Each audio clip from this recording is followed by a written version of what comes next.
Welcome back to Bloody Elbow. Today, I am joined by Dan Hardy to preview some upcoming fights, and we'll start with PFL Lyon on December 13th, which I think is a legit argument to be the best card PFL have put together so far. I definitely think the main card matches up with anything else that the PFL have done. Starting with the main event, Vadim Nemkov and Renan Ferreira is so interesting. I was thinking about it in the lead up to this, and my mind kind of went to AJ and Usyk in the way that we know how good Nemkov is skill wise, but the big test was always going to be how does he deal with a big athletic heavyweight and a heavyweight that makes other heavyweights look small.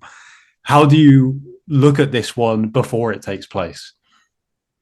Yeah, look, I mean that's the biggest issue really for Nemkov is the size difference. I watched this Capoloza fight back a few times, and I think there are certain things in that stand out to me. I mean, first of all, in the second round, he gets cuffed with like an overhand, similar to the one that Renan landed on Bader, and the way that he reacts to it gives me confidence that under pressure he's going to do something quite smart. I expect him to be under pressure.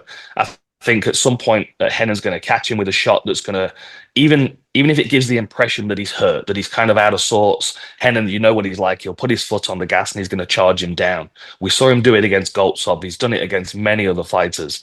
I think if he does that against Nemkov, the difference is the wrestling here. Like Goltsov is another tall heavyweight. So when he level changed, he got kind of stuck with underhooks. Whereas Nemkov against Capoloza, he was right down around the knees with that takedown. And I think the ease of level change with the size difference is going to be the benefit.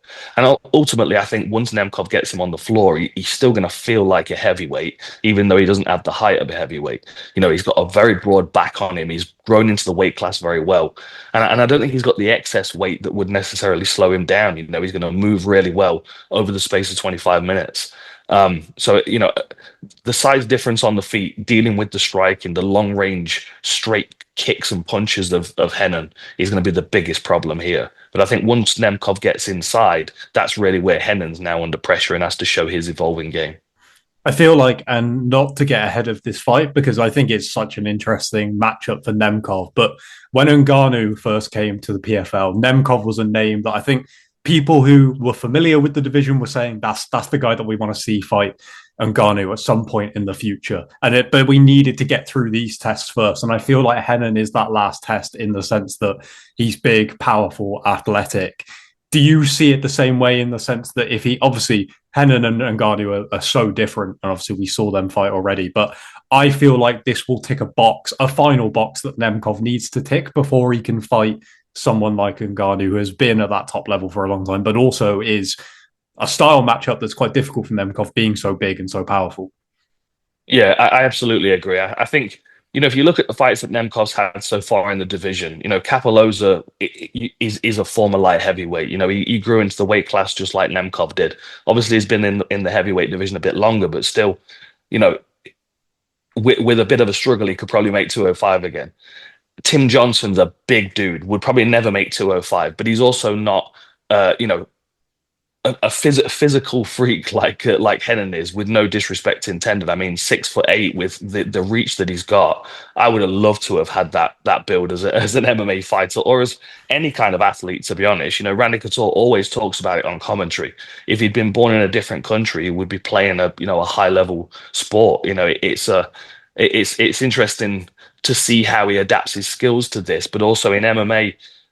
It's not like being a basketball player. Being tall is always an advantage in basketball. I mean, someone might tell me different, but in MMA, being tall is not always an advantage. Like if you've got someone that can put you against the fence and fold you up like a deck chair, that becomes really problematic. And this is where, you look at someone like Nemkov and you go, well, he's not a massive heavyweight, but he's big enough. But can he solve this problem of this giant heavyweight? And that's really the big question on a lot of people's minds going into this. And I think if Nemkov does come through this in the way that certainly his corner team will be expecting him to, then that's going to give a lot of people confidence that he's going to be able to deal with the power and the size of Ngannou. And in 6 months, 8, 9 months time, we might be talking about Nemkov versus Tom Aspinall for the best heavyweight champion, heavyweight on the planet. And that would be a fascinating fight. Even just thinking about it now, it's the first time it's really come to mind, but Yeah. would be amazing. Yeah, of course. I feel like for a long time, Dakota Ditchever has been the best example of the PFL system working the way that it should. And I feel like to zero in on another fighter on this card, Patrick Habirora is another one of those that have been hearing about for years. And maybe if the PFL wasn't there, he might go to a promotion that you don't hear of much. And maybe you hear about him again when he's 6-0, 7-0. But we've watched his journey through PFL, and I feel like this is the one that I feel like is gonna take him to another level. But you've been there to watch these steps. How impressed have you been by the way that he's just one of those fighters that seems like every time you raise the bar for him, he exceeds it, which is when you know you've got a special talent. Yeah, absolutely. I mean, I'll be honest. Look, he's the one that's pushing the bar forward for him. Him and his coach, Tarek, they have a very high expectation of what he's capable of. Of course, he came through IMF and he has that experience of fighting different styles in different places in the world and kind of being on his own as well. I mean, I think at one point he was the only Belgian fighter competing. He was kind of took in by the French team. He's a very very focused, very driven individual. He knows what he's capable of and he knows what he needs to do to get there. And, all of the success that he's having is just reinforcing his belief in himself. All of the celebrities that are flocking to him as well. It's very interesting how many people see something special in him. As far as I know, we're going to have quite a few different people coming to Lyon that are going to be flying in specifically for his fight, and they'll be flying back out to wherever their yacht is moored. You know what I mean? Like he draws a very interesting clientele of people that have already had a lot of success, and they see him as someone that's going to follow that kind of path.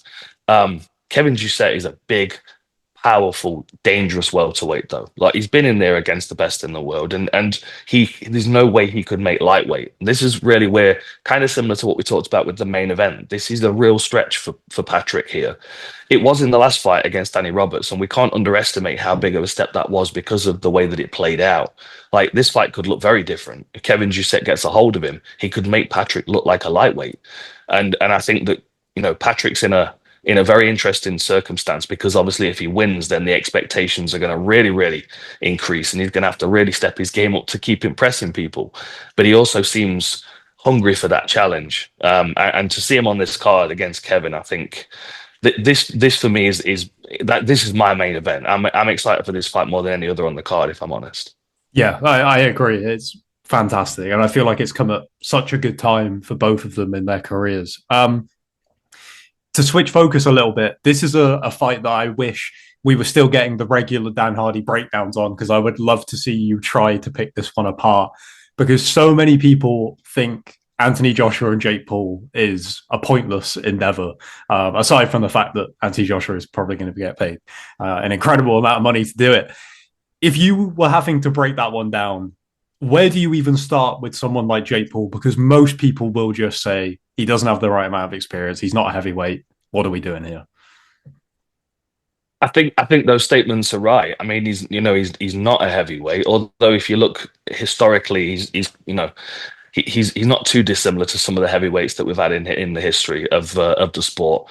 But of course, his trajectory of getting to where he's at is very, very different. And he's poked fun at that himself. What he was doing when Anthony Joshua was winning gold medals and all this kind of stuff. Like he's playing into this.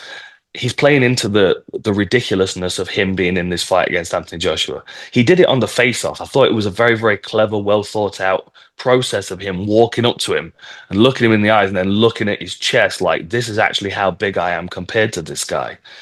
I also think that this layers pressure on Anthony Joshua though. Like, of course, everyone's going to expect Joshua to just absolutely smash him. But if Jake Paul at some point gets a bit close and connects on his chin and he just wobbles a little bit, man, like the brand of Anthony Joshua is going to shake alongside that and alongside his legs. And that's not a good thing for him. And that's a lot of pressure for him to wake up on fight day and think about. Like, oh my goodness, like what? I said the same thing when Tyson Fury was getting in there against Ngannou. He probably woke up on fight day and went, man, this could really, really backfire. This could be a terrible idea for me. And it almost was. I mean, it kind of was. Like, he got dropped. It did damage his brand in some ways. The boxing world was not happy about it. I know the boxing world's not happy about this one. A lot of people say it's irresponsible for Anthony Joshua to be doing this. But I also think that comes from a little bit of the realization that any man over 200 pound that connects on someone's chin is going to hurt them. Um, and I think that there's a feeling that if this is a genuine fight, which is what's coming from the boxing world, if this is a genuine fight, there's a real risk for the whole sport in this circumstance, because we've been trying to keep Jake Paul at the door, and Anthony Joshua's just kicked it open. Yeah, super interesting. I feel like a lot of those same criticisms are going to be said about a fight that I don't know how this is happening, but it seems like it's going to happen. It seems like Ronda Rousey is going to box Katie Taylor. I feel like a lot of those things you just said could apply to this fight as well. But in terms of seeing, we've seen it a million times, fighters coming back when people, advise that they shouldn't. But just how bad of an idea do you think this is for Ronda Rousey? That would be it would be an awful idea. It would be terrible. I mean, I just don't see the value in it. I'm not even really taking the rumors seriously, to be honest. I mean, I've seen Gina Carano's been hitting pads, and Gina Carano, Ronda Rousey makes more sense. Katie Taylor in a boxing ring is going to annihilate Ronda. Like, what makes more sense is you put someone in there like Holly Holm or Chris Cyborg. Like, but even still, I mean, they're stepping into her world.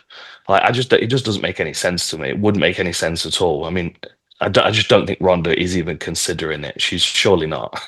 She's surely not. Anyone that would come to Ronda and recommend that would be a red flag, no doubt. There's been a lot of talk lately, and I feel like it's more of talk amongst fans than anything that's ever going to seriously happen. But the idea of a trade happening between the UFC and the PFL, I don't want to put too much stock into whether it will happen because it's so far fetched. And like I said, it's mostly a thing for fans. But when you look at the current UFC roster, are there names that stand out to you the most of like someone that you would want the most to come over to the PFL? And not necessarily from a business standpoint, because I'm sure you could just name the top 2 or 3 stars in the UFC that would then have the most benefit to the PFL from that value. But in terms of people that you love watching in the UFC that you wish would be able to come over just so you could watch them more as a fan.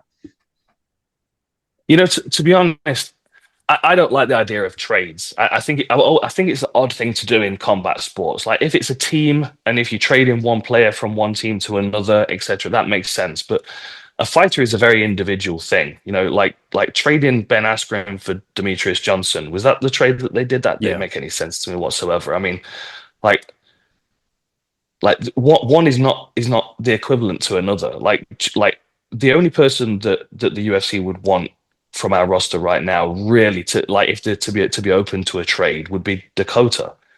And I just there's just nobody that you could go, okay, well, we'll take Dakota, we'll trade you such and such for Dakota. It just doesn't make any sense. Like, she's a brand in her own right. Like, what her journey is not, that's her business. It's not to be, you know, shuttled back and forth between promotions. It seems like an odd thing to do. I've heard of conversations around trading, and I've heard some names being thrown around, and you would laugh at the names that have been thrown around, especially because of how things have played out. Um, but it just doesn't make any sense. I don't like the idea of it. It's like, I like cross promotion for sure, but trading fighters as commodities seems kind of odd to me. Yeah. I'm aware we've only got a couple of minutes left, and I feel like this is a question that could frankly be a podcast episode's worth. There's been some criticism of the UFC lately in terms of whether they're still giving people the fights they want to see and still putting the best against the best, which for a long time has been the whole idea of the UFC brand. I feel like personally, it's always kind of been a slightly more tilted towards what people want to see rather than necessarily what makes the most sense. I mean, there's countless examples, but specifically in recent times, it's been a big talking point. How much do you think it affects the UFC's reputation because people aren't maybe getting that at the moment?